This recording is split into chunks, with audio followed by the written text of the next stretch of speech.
নমস্কার বন্ধুরা, আমি ঝর্ণা সিম্পল রেসিপির একটা নতুন ভিডিওতে সবাইকে স্বাগতম জানাই। কেমন আছেন সবাই? আশা করছি ভালো আছেন। আজকে আমি আপনাদের সাথে একটা সন্দেশের রেসিপি শেয়ার করব। মাত্র 3টি উপকরণ দিয়ে খুব সহজেই বানানো যায় এই সন্দেশটি, আর খেতে কিন্তু দারুণ হয় এই সন্দেশগুলো।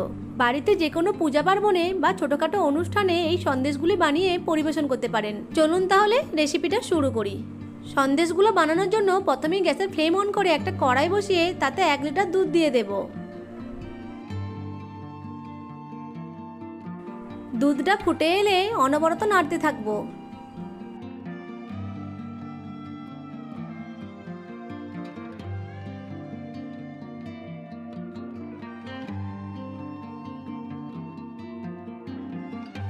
এবার দুধের মধ্যে দিয়ে দেব 1 কাপ চিনি। চিনিটা আপনারা যেরকম মিষ্টি খেতে পছন্দ করবেন সেই অনুযায়ী দেবেন। তারপর অনবরত নেড়েচেড়ে চিনিটাকে গলিয়ে নেব।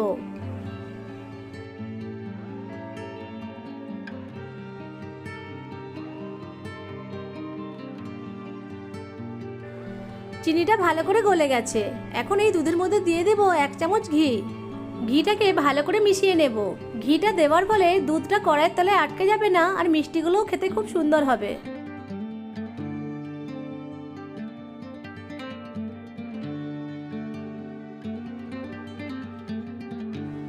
সবকিছু ভালো করে মিশিয়ে নিয়েছি। এখন গ্যাসের ফ্লেমটাকে মিডিয়ামে রেখে অনবরত নেড়েচেড়ে মিশ্রণটিকে ঘন করে নেব। মিশ্রণটি যত বেশি ঘন আর শুকনো হবে মিষ্টিগুলো খেতে ততই ভালো লাগবে। দেখুন মিশ্রণটা ঘন হয়ে আসছে। মিডিয়াম ফ্লেমে মিশ্রণটিকে অনবরত নেড়ে যাব। দেখুন মিশ্রণটা ঘন হয়ে এসেছে আর কালারটাও চেঞ্জ হয়ে গেছে। এখন আবারও অনবরত নেড়েচেড়ে মিশ্রণটিকে আরো ঘন করে নেব।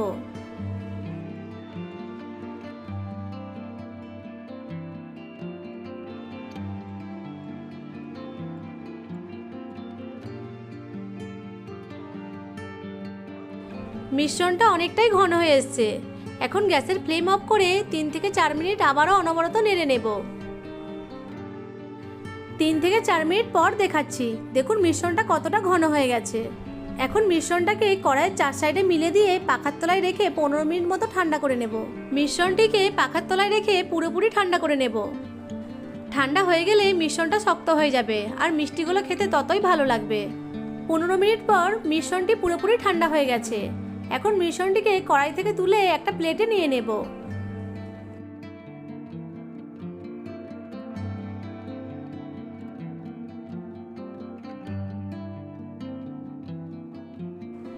এখন হাতে একটু ঘি লাগিয়ে নিয়ে মিশ্রণ থেকে কিছুটা করে মিশ্রণ নিয়ে প্রথমে গোল করে নেব।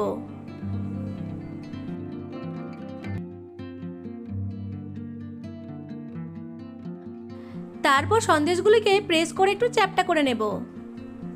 এইভাবেও সন্দেশগুলি পরিবেশন করতে পারেন। এইবার সন্দেশের উপর আমি একটু ডিজাইন করে নেব। একটা চামচের সাহায্যে সন্দেশগুলোর উপর এভাবে একটু দাগ দিয়ে দেব। এতে করে সন্দেশগুলোকে দেখতে খুবই ভালো লাগবে। আপনারা আপনাদের পছন্দ মতো ডিজাইন দিয়ে দেবেন। দেখুন একটা সন্দেশ তৈরি হয়ে গেল।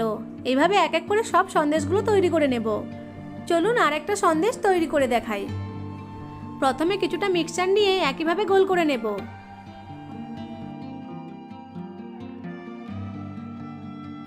তারপর হালকা করে প্রেস করে চ্যাপ্টা করে নেব।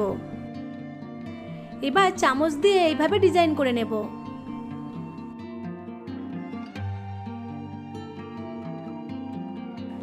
আর একটা সন্দেশ তৈরি হয়ে গেল। একইভাবে সব সন্দেশগুলো তৈরি করে নেব।